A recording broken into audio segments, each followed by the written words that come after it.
I'm standing on my engine, literally. You gotta kneel up here to get the view of where I'm literally standing on the engine. And get my leads all hooked up for everyone. These freaking Snap-on leads. This is where, you know what? Snap-on needs to do a better job. This is what I got. Between the ground and the signal, right? That's it. Come on. Come on. I gotta get my longer leads because this isn't gonna work for what I need to do. Before we get started, there's a couple things that I missed when we were in the mines and I was stressing out and we need to talk about it. So let's go up and look at the oil pressure gauge real quick. So we're gonna have an annoying beep when I turn the key on. We all know that, but I want you guys to watch the oil pressure gauge as I turn the key on. Watch it. Watch it again. See how it goes below zero? Yeah. So that's like a gauge, like kind of initialization, and it does drop down like that. And I had mentioned when we were in the mine that it was possible that that was stuck down there from a surge, and it still is, But I just wanted you guys to see that cycling the key does make that gauge drop and then climb to zero. So I guess what I'm getting at is it is possible that just cycling the key, or maybe those loose grounds we were talking about, is still a potential for why that gauge ended up sticking down there. And the final thing too, as you guys maybe saw the intro to this part, I don't know, I guess maybe not an intro, this is a continuation. I want to do some voltage drop testing on the main BAT cable of the alternator and make sure it matches what we have at the battery, because if I have any kind of voltage drop on the back of the alternator, well, that's the source. I'm just trying to think of, is there a way, could we have a voltage discrepancy between the battery and the back of the alternator that is causing voltage to be high? And I know I have seen output be higher on the back of the alternator compared to the battery when we have a main cable problem. But as I'm talking out loud now, I'm realizing that this test probably isn't gonna be fruitful, because you can never have battery voltage be higher than the back post of the alternator, because that's what's producing the voltage, is the alternator. So it can't be the other way around. I guess I was thinking, well, what if I have low voltage on the back of the alternator? Then it would be pumping more amperage to keep that voltage high. And that's just not gonna happen that way, because it comes from the alternator, not the battery. So like all of this, Caleb, I don't know that we need to do it. Like this 15.5 volts bothers me. It bothers me. Let's do the checks anyway. I think I'm wrong in my approach here, in my thought process, as far as causes of too high of voltage. Too low of voltage, yes, a corrosion issue on the main battery cable to the alternator. Too low of voltage at the battery, normal voltage at the back of the alternator, cable issue. Too high of voltage at the battery compared to too low of voltage at the alternator, I just don't believe it's possible. At least not on the BAT cable, you know, the main battery cable. And I don't know I know this has an internal regulator, but yeah, we're gonna look at both of those. I don't have the alternator diagram to talk to you guys about how the regulated circuit, its sensing circuit for voltage, I don't know if it's on the small wires or if it's on the big cable. So we're just gonna cover our bases and do some voltage drop testing and make sure that our cables all look good at the battery and the back of the alternator. That's the plan before we wrap this up and wait for your comments about how dumb I am in driving this thing at 15.5 volts. So I'm looking forward to those comments. I'm gonna go get my long leads because the Snap-on leads suck, and let's get to it. So I got these super long test drive leads from my friends at AES. There's a kit number. Make sure you go through my tool page to that, because then I get affiliate revenue, and you guys know what I'm doing with my affiliate revenue with AES. We have an SD AES grant where I'm taking the revenue that I earn from steering you guys toward this company, and this company is partnered with me, and we do match contributions and we double the offer, and we're giving back to the automotive community when you guys shop that way. So that helps that. A couple of things I have set up right now is my power probe. I am connected to the battery directly because I want to make sure that I'm getting good, accurate voltage drop readings. And there was no and, there just said and. Sorry, Caleb, in the edits. I know that drives Caleb nuts. I do it all the time. I'll be like, and what? So a comparison between the AES leads. Huh? Got left and right. Okay. Snap-on leads.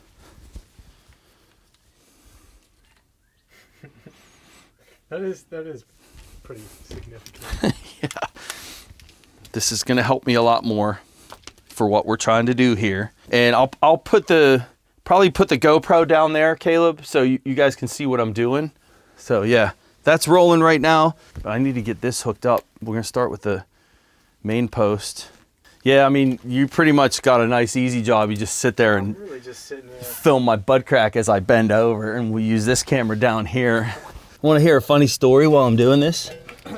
So we're in air conditioning class in tech school, 30 years ago, whatever. And teacher, Mr. Dan Svitko, he's talking about orifice tubes and stuff for like a week, After 10 hours of lecture on restrictions and orifice tubes, this kid says to Dan, he's like, "What's an orifice tube?" After 10 hours of talking about it, and Dan's like, "Bend over, I'll show you an orifice tube." I'll never forget. Every time I hear the word orifice tube, I hear Dan Svitko say, "Bend over, I'll show you an orifice tube." Oh my goodness, I can't reach this stuff. Oh, it's so rusty. And there is corrosion on the back of that. I might have been crushing my mic right there. I apologize if there was some audio issues there. Next step. I said we'd start out there. We can start in here.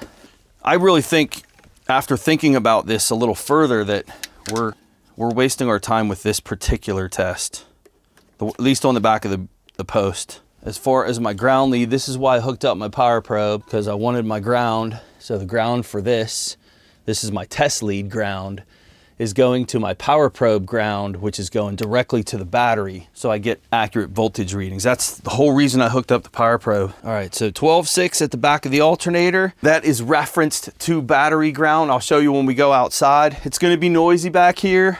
My leads should be good. Hopefully I don't melt my leads. Let's make sure that this is not laying on the exhaust. Okay, we're good. All right, fire in the hole. Before we start it, house batteries, 1225. That's a different section where it's getting that voltage reading. That's on the lower batteries. We're reading 12.6 on the engine batteries. These are the house batteries, because I got all the lights on in here right now, so we got a pretty decent load. Voltmeter here, voltage gauge, oil pressure gauge. Key on. See that stay down at 0 that time? That gauge is stuck. Look at that.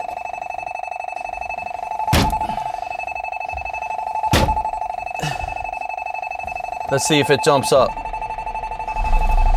Nope.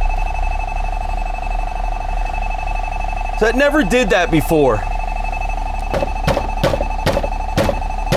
Ah, come on. Hey. That sucks. All right, lots of voltage, neutral, brakes on, low air pressure. That beeping will go away as soon as we hit 60 PSI. Let's go back and look at our voltmeter. 15.5 on the house batteries.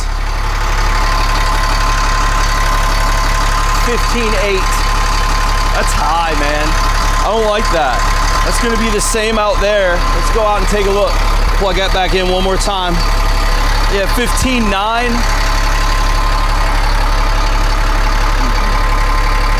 I don't like it.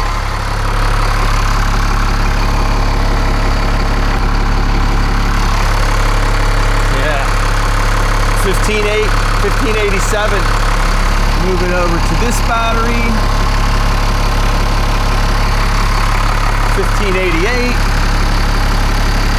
Voltage drop, test the grounds. Ground to ground. That's good. Voltage drop, test this one. That is good. And this one, good. 15.8. 15.8. 15.8. The house batteries should not have a factor here, but let's check them anyway. 15.8. 15.8. 15.8. Voltage drop to grounds. 0.01. 0.01. 0.01. I need to check those smaller gauge wires going to that alternator. This level's so high. Shouldn't be this high. And it wasn't like this before. I'm gonna end up cooking stuff. 16 volts almost.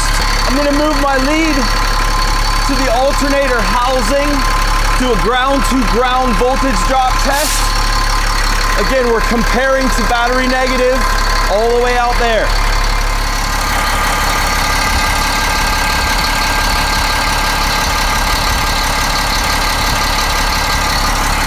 That's the ground on the alternator. That's good.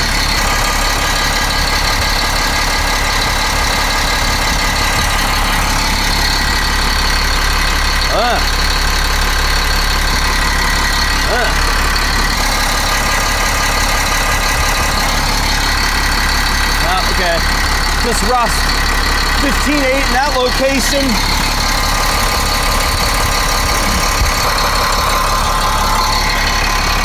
I got 15.9 on all of the wires. Why? I'm gonna go back to the battery post.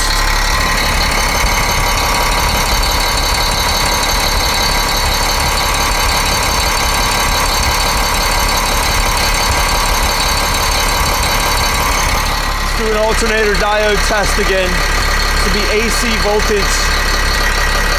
DC, AC. 0.1, nothing wrong with that. We'll scope it. It'll look noisy on the scope. A lot of people get this mixed up. We'll AC couple that. Change this to that's a 5 volt scale. Boy, does that look like a lot of stuff. There's nothing wrong with that. Even though all those spikes look huge, that's not what a bad diode pattern looks like. We'll put a link in here for that. Average voltage 0.1. Go to the graphing meter, we'll graph it. Yeah, 0.1. Volts DC. This is in graph mode now, so you have to change your settings. Turn peak detect off. Yeah, just my voltage is high, man. Damn. I'm gonna turn this off. So now I need a diagram for my alternator. I need to know what I'm dealing with. I don't like that all of those are 15 volts. Without doing a little bit of homework here, I'm kind of screwed at the moment. So I think maybe, do we turn everything off? Let me research a little bit, see if I can find a decent diagram. Let's see if I have one here. If I do, then maybe we can do something. I need my glasses. I'm blind. Oh, yes, I do. Oh. What did you just do? You broke them. Oh, no. Come on. No alternator in this diagram.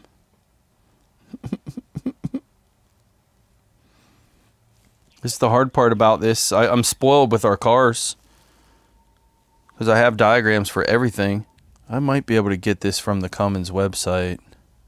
What are you looking for a diagram for? The alternator, yeah. Why do we want a diagram for it? Because I know it has an internal regulator, and I just want to make sure that this alternator is not being full fielded, meaning like full rotor field strength, which I think it might be. We may have a faulty regulator in this alternator, in which case I'll take it off. We'll take it to Danner, and he's got a buddy down the road that does rebuilds. He did the Jeep. He did the Jeep, and the Jeep's still doing good. Probably time to shut down and for me to do homework and find the correct diagram so we're not all farting around here. I need to do some homework. There's one final test I'm going to do with you guys before we shut this down for right now, and for me to get another diagram, and that is those two smaller posts. I really need to get, so I hooked us up to the nut. So that should be good though. I was thinking, I've seen before where you're hooked up to a stud or you're hooked up to the nut and there can be corrosion between the bolt like the nut and the eyelets and then the stud, and you can have a voltage difference. But I was not. Try not to talk with your hand on your face. I'm thinking. That's my thinking face. Okay, never mind. I was visualizing. I was visualizing and adapting and overcoming. That's not how it goes? Improvise, adapt, overcome. Improvise, adapt, and overcome. Not visualize, adapt, and overcome? No. Okay, that figures. Where'd you leave off? I left off with reaching out to my community and asking you guys if there is a name for my condition. My condition is one that I don't get any common phrases correct. Idioms. None. Zero. Like, I'm a pretty smart guy, but at least I like to think so. I mean, sometimes I am, but I don't get them right ever. Like, all of them, any of them, ever. Idioms, I'm a freaking idiot.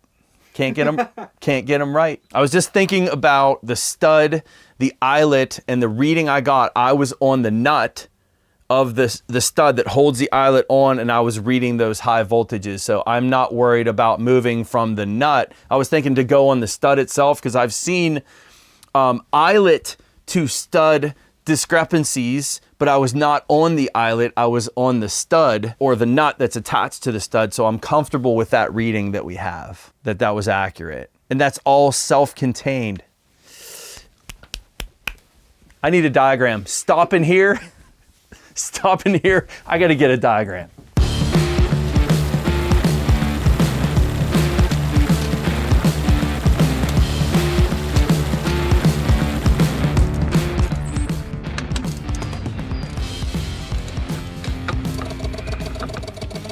What the hell is that?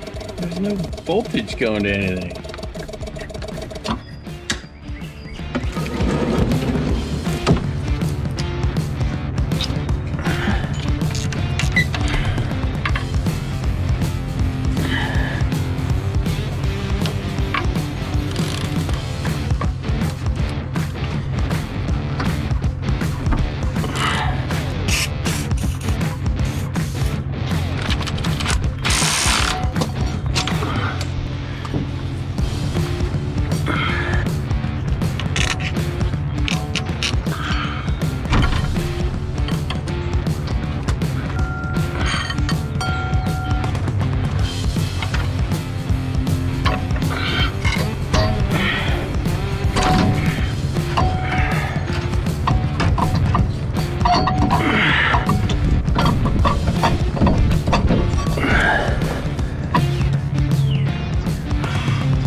Why are these bolts so tight? That's just a ground lug. It's like the worst job ever. Easiest, worst job ever. Seriously. It's like almost laughable how ridiculously difficult this is. Ow.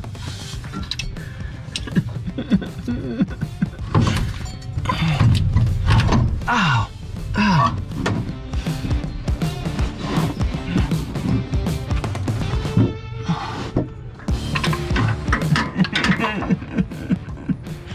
I can't get to anything. It's not even the right size.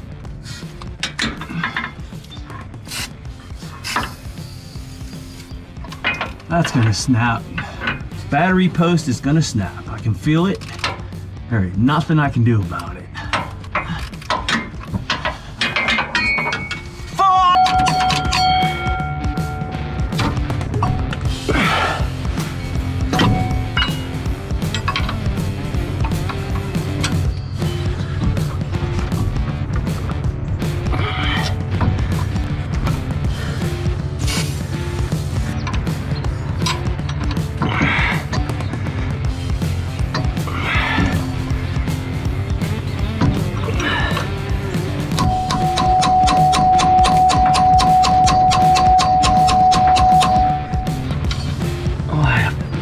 It is not threaded. It's not threaded.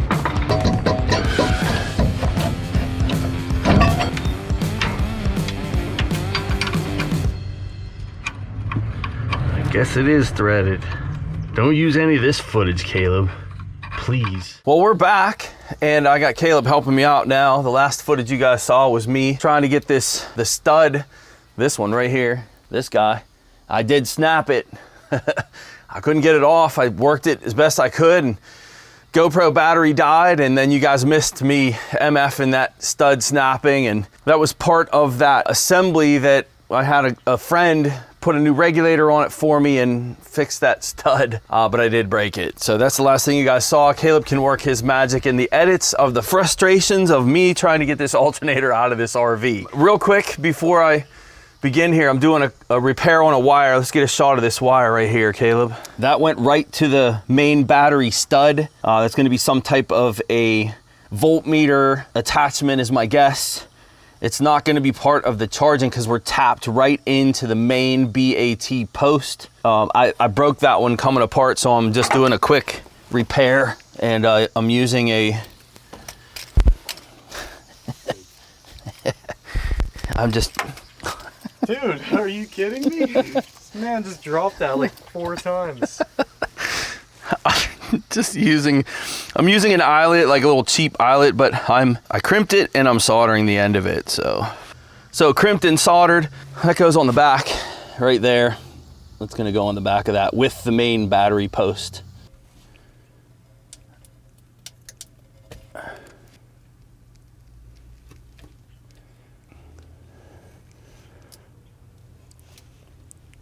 These stupid low-rise jeans.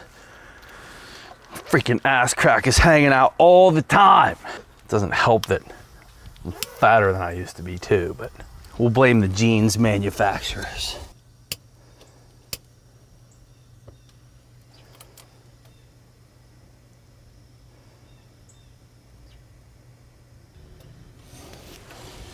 Cool. All right, now let's talk about this alternator down here. So I had a new voltage regulator installed. It says right on it, 14 volt regulator. What we had, as you guys saw in the last footage, was an overcharge condition. We had 16 volts on all of these locations. I had 16 volts here on the main post, same voltage I had at the battery, and then the same voltage on these guys. 16 here, 16 here. Voltage drop tested my ground. You guys saw that too. And I believe, Caleb, I was narrating whenever we were doing voltage measurements. Pretty sure that I was. We were left with some questions with the 16 volts we had in particular here and here. And with research, I found this picture on the internet, and this is a Leece Neville. So it's LEECE-NEVILLE. And some of you guys called that when you saw this alternator. You said, hey, that looks like a Leece Neville alternator. This is a 200 amp alternator. And what I did is I went online and I used this number, this 4884JB, and I found a diagram that the best that I could find, and it described, and this is before I could see that it actually says, before I could see the wording on here, it says 2 key switch, and then this one, it mentions it being a 2 number 1, what's it say, thermo duvac, I don't know. Anyway, the diagram called this the sense wire. And from what I was told by my friend that rebuilds alternators, this circuit, that's the one you really worry about for an overcharge. If you have low voltage on that pin from poor contact down at whatever source it's attached to, remember there's multiple batteries on this and switching mechanisms for the house batteries and the chassis batteries. If you have low voltage on this circuit, that will make this alternator overcharge. But the fact that we had 16 here is telling us we don't have any voltage loss from the battery to here, and our issue was definitely the regulator itself. He said that on other models they would tap this circuit, the sense circuit, right into the BAT post, and so it would just watch from right there rather than watching at another battery.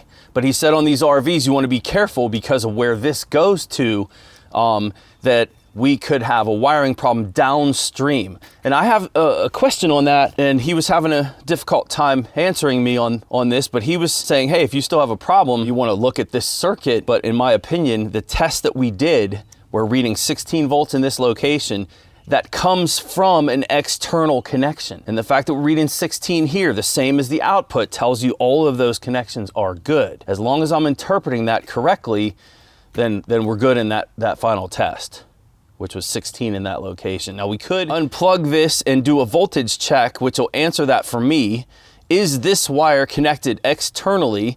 Is that 16 volts coming in? We can unplug this and check that. But when we unplug this, the alternator is gonna stop charging because we're gonna lose our key power, which is not a concern though, but that's the test I will do for you guys. I'll unplug it to make sure. And if we read voltage on this wire unplugged on this side of the harness, then what I'm telling you is correct. And you definitely wanna focus on this. Make sure you got battery voltage here, equal to your battery. Make sure your ignition switch circuit's equal to battery voltage too, both of these. And then the final one, this sense circuit, same thing on this model, okay? As far as the alternator rebuild, he did have this apart, but was not able to, he was gonna change the bearings for me because this is old, but he decided not to because of these guys, right? You see how he just didn't want to touch them, and I don't blame him. We touch these ones to change that rear bearing, we might have an issue. Those are not exposed, but it's just rust from this. So that's why we didn't do that. And then the other problem that he had, this is kind of irrelevant to what we're doing, but he could not get this pulley off. It was seized on there. So to get the alternator apart, when he was doing his checks, it's kind of genius, kind of a field job. He drilled a hole right there in the top. And that hole was drilled to gain access to the really long bolts that are in here to pull those out. And then he could get it apart without pulling this plate off that needed to come off the fan. And I was okay with that. I mean, it was minimal. You know, he charged me like $100. So we're gonna bolt this back on. I'm confident that right now what we're dealing with, I'm not confident of anything on this, I lied. I'm fairly confident that this was the result of something happening, not the cause of everything. To be upfront, it is possible that this overcharging condition could have been the cause of everything. I find it a little bit too coincidental though to have a fried TCM, an alternator that's overcharging, an oil pressure gauge that got buried at 0. Anyway, it's still open for debate on that front. I don't care at this point. Some other pieces would be the 15.5 that we measured inside while we were driving, the coach batteries. It's about 300 to 400 millivolts lower than what system voltage is. The 15.5 that I was questioning, yes, you all were on point. 15.5 was too much. And as I talked and tried to justify in the video, that 15.5 maybe is okay, and then the end of the video I just kept saying I didn't like it. Yeah, I didn't like it, still didn't like it. Checked it when we got home, as you guys saw, and we're at 16 volts. 16 is definitely too high. 15.5 was too high. In fact, a lot of you quoted some specs that I learned to, which is 13.5 to 14.7 volts is your charging system range, your typical range. I have seen 15.1, 15.2 on some newer cars at times. Yeah, so that's why I kind of questioned the 15 a little bit. Regulator's faulty, it was the call. New regulator installed. I'm gonna bolt this back up to the coach and we'll get some voltage readings when we're done. I need to fix this wire now. So let's do that. We're gonna solder those connections. I do see the corrosion on this terminal end and I cleaned it as best I could, the main one. Dude, there's no room for me in here. There's no room. Where's your GoPro at? Mounted behind. It's probably getting a way better shot than I am. Oh, it definitely is. Remember the Spanish-speaking kids on the sign? It's behind. It's behind. Don't know what he said, other than that part. It's behind. Hey guys, ScannerDanner here.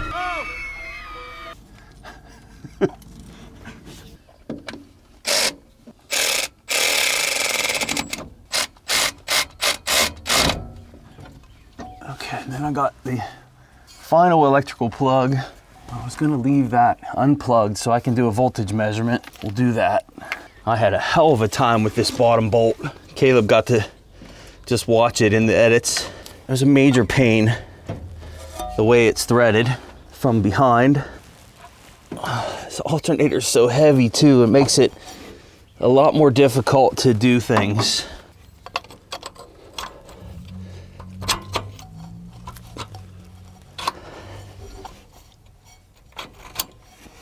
I should have started the bottom bolt first.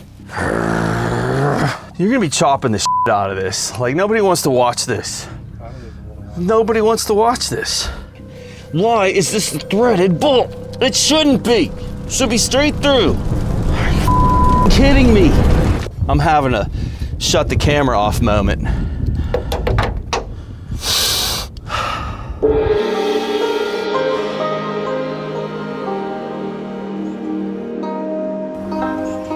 What is that? When in doubt.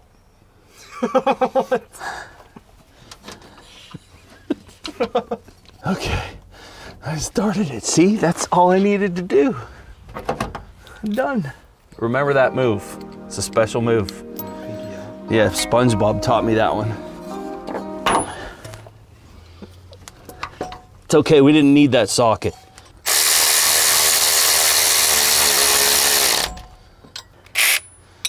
Now I gotta try to get that bottom one.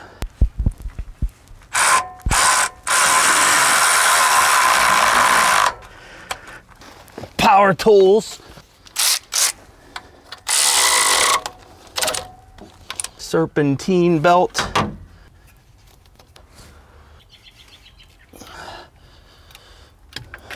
Viola.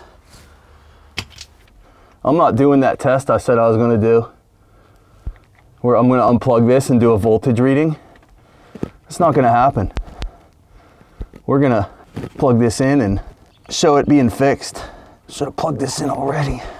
Let me go wash my hands, and then, I don't know, you know, to be honest with you, I don't think that I need to redo those voltage measurements in the back. Just the main one should be good. So in that case, I'm gonna remove my GoPro from where it is. Just the main voltage on the system, like in the house. In the house or down at the battery down there. I could spend more time and unplug that circuit and answer the question we had to begin with, but given the location and what I need to do that, it's not worth it. And I'm pretty sure that what I said about the operation of the circuit is accurate. And I know for a fact I have you guys that will correct me if I'm wrong, and we can debate that sense circuit, how it operates.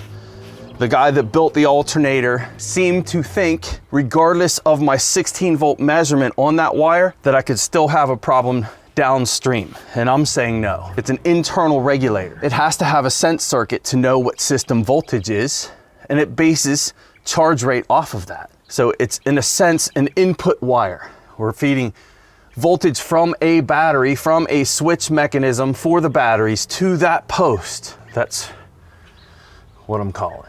Let's start this up and get a voltage measurement. Hey, this is our best view of these 3 wires. I like the idea of zip tying these. Next year when I take it to that mine and store it,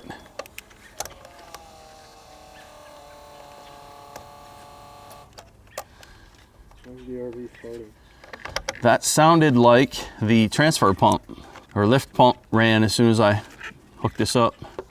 What are you gonna do if it says 16 volts? Cry. No, we'll be able to fix it. I mean, it just means that the sense circuit works differently than what I'm describing. And I don't necessarily have an answer for you as far as, you know, why we would be wrong in that or how it senses. I mean, if I'm, again, in my opinion on that sense circuit, on that sense wire, you know, the one was ignition, the 2 small ones, one's ignition feed, that's battery voltage, the other one is the sense wire. That wire on some models is tied into the BAT post, so it's self-contained. Nothing else is needed.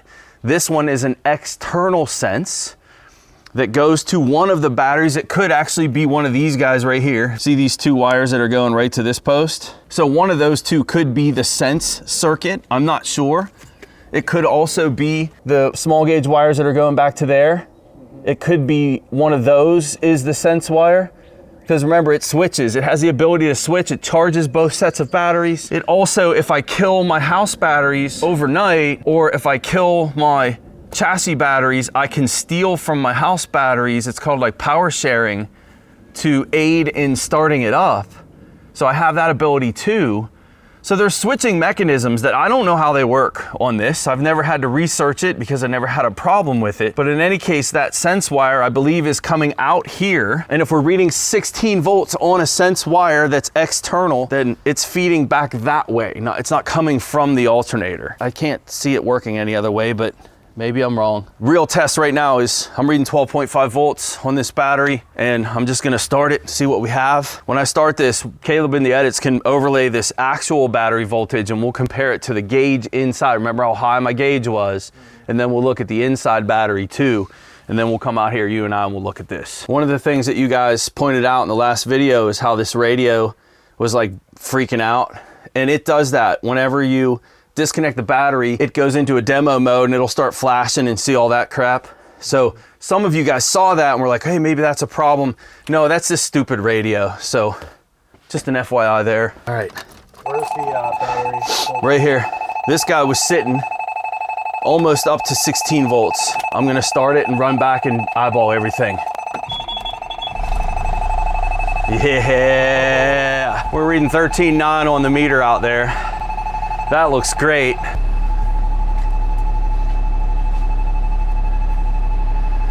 $12.55 right there. We'll watch that for a minute. That should jump up too. Certainly not the 15.5 volts we had. I'll let this pressure build. 1402, I like it. I was correct in what I was saying, I believe, with that sense circuit. I want to see that come up. That's at 1255. That's low at the moment. Stay there and watch it. I'm gonna rev it. Not moving. Staying at 1255. Yep.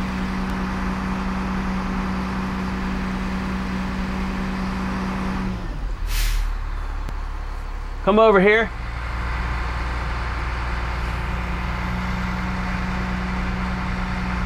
Okay, let's put some loads on. High beams and blowers, and let's turn some stuff on in here. What the heck? What happened to my interior lights? Oh, I know why. Come here. Wait, I need to shut this off first.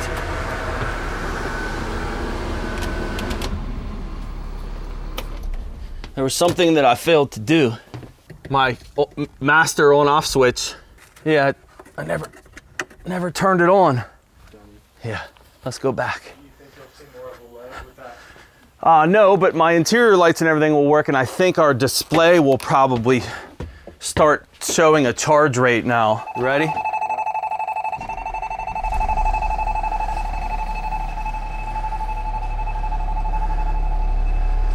I want to see that come up.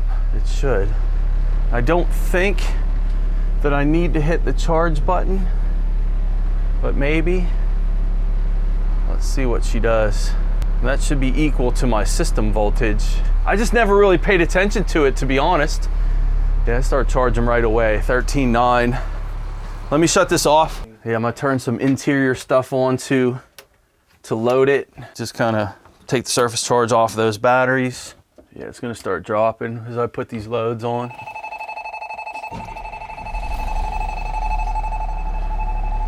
That was immediate that time. Wonder why it was delayed the first time. In any case, that's what we want to see. That's all the loads on in here. Well, not all of them. I mean, I don't have like the furnace running, the dryer going, although that's 120, the dryer and stuff. I like 13.9 better than 15.5. Let's turn headlights, high beams, blower. Get a shot of this gauge now here, Caleb. That's much, much better. That's what I'm used to seeing. And that's just at idle. Let me turn this blower down. It's not a whole bunch of load, but just so you guys can hear that, you know, you guys have been looking at the voltage the whole time. The actual voltage on the battery, we have not been, but this is just at idle with basically every load on that I have. Well, there's my fog lights too. And I'd say that that's pretty darn good, man. Raise the RPM a little bit. Oh yeah, my oil pressure gauge. So I raised the RPM so you guys could watch the voltage. I'm gonna end up cracking that glass. Oil pressure. So this is it for this part. We do have other RV things going on. One of the videos we never produced, I had a fueling issue that was setting false crank sensor and engine speed sensor fault codes. We've been sitting on this thing, and some of you were wondering why I was so stressed out. Why was I so stressed out? If you drive a 40-foot bus like this and have a drivability problem, one where the check engine light was coming on, I was so freaked about the check engine light coming on, and you have a low power condition and you're in a 5-way intersection and you stall in the middle of the intersection and it won't restart, then you'll understand my stress level. Because when I saw the check engine light, that's what I was thinking about. And you guys haven't seen that video, so it makes sense where you didn't understand why I was so stressed out. We need to bring that to you. That one's almost completed. There will be more stuff. You have a, this is 2001, so this is a 20-year-old coach. We're gonna have issues. We're gonna keep fixing them as we go, and I'm thankful now. It wasn't really all that fun in the process of troubleshooting this trio of things that happened. Again, this is still up for debate on how this went down. They moved it to get another RV out, and then it stalled and wouldn't restart. When I got to the mine, transmission control module was smoked, and I replaced the transmission control module. That's part one. And then we moved it to get it out of the way, and then it sat for a couple more months before we brought it home. That was part two. And we were troubleshooting the oil pressure circuit and talking about the shift points of the transmission module and all that. And then this part three one is the overcharging conditions. You guys were all correct in part two. I had kind of tunnel vision a little bit, trying to justify the 15.5. Again, the 15.5 was way too high. Of course it was too high. It was actually 16 volts here. So this will be a good comparison too. And I don't know what we're reading right now. In-house 1395, outside is 1402. And when we did those checks initially, or not initially, when I got it home, the 15.5 we have inside, we were reading 16 outside. Actually, that's part of this video. The point is, 15.5 was too much. It was actually 16 volts, definitely too much. And then we're just back to, it is possible the alternator decided to fail at that period of time in the mine. It was only in the mine for about 3 to 4 weeks at the time. So it wasn't long-term storage. We're only talking about a month tops that it was underground. And so in that time, did the alternator fail and cause all of this? Certainly an overcharged condition can cause failures. I heard from you guys, those capacitors in those TCMs, those are common failure items. It's possible that all of this was caused by my alternator, just regulator failing.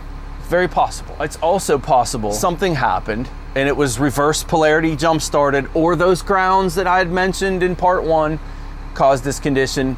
In any case, I'm not going to point the finger at this mine. I'm also going to be going back there. It's a great place to store my RV. It's underground, out of the Pittsburgh weather. I'm just going to label the crap out of my battery housing. Yeah, you guys will see more from the RV again. It was nice to have you with us, and hopefully you guys learned something. And I would like to hear your thoughts on that sense wire. I'm not going to play around with it anymore, but what I am led to believe is the sense wire, if that voltage is low, that alternator will produce more to bring it up to the regulated number, which is around 14 volts. So if you have one of these and you have low voltage on your sense wire and you're pumping out 16 plus volts on your BAT post, the heavy post, you need to fix that sense circuit. That should go down to the battery. It should be equal to battery voltage. You guys can correct me if I'm wrong on that, but I am almost positive that that's what's happening. That's how this one works. Internal regulator, externally sensed. And to reiterate what the alternator rebuilder guy said, he said some of those sense circuits are tied right into the BAT post. So there is no external sense wire. It's actually using the battery post as the sense circuit, which can easily be done. And I don't know why they use an external. Maybe because of the way the batteries are set up. But Caleb and I want to thank you guys for your support and just your comments and your encouragement and your help.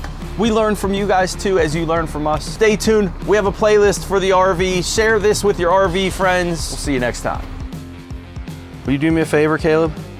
Will you hold the end of this eyelet with your finger? I was seeing if we could make you burn your finger on camera. That would have been great. Probably couldn't see on camera. I was reaching my hand. I saw it. I was like, yes. Internet gold. Here, touch this eyelet, Caleb.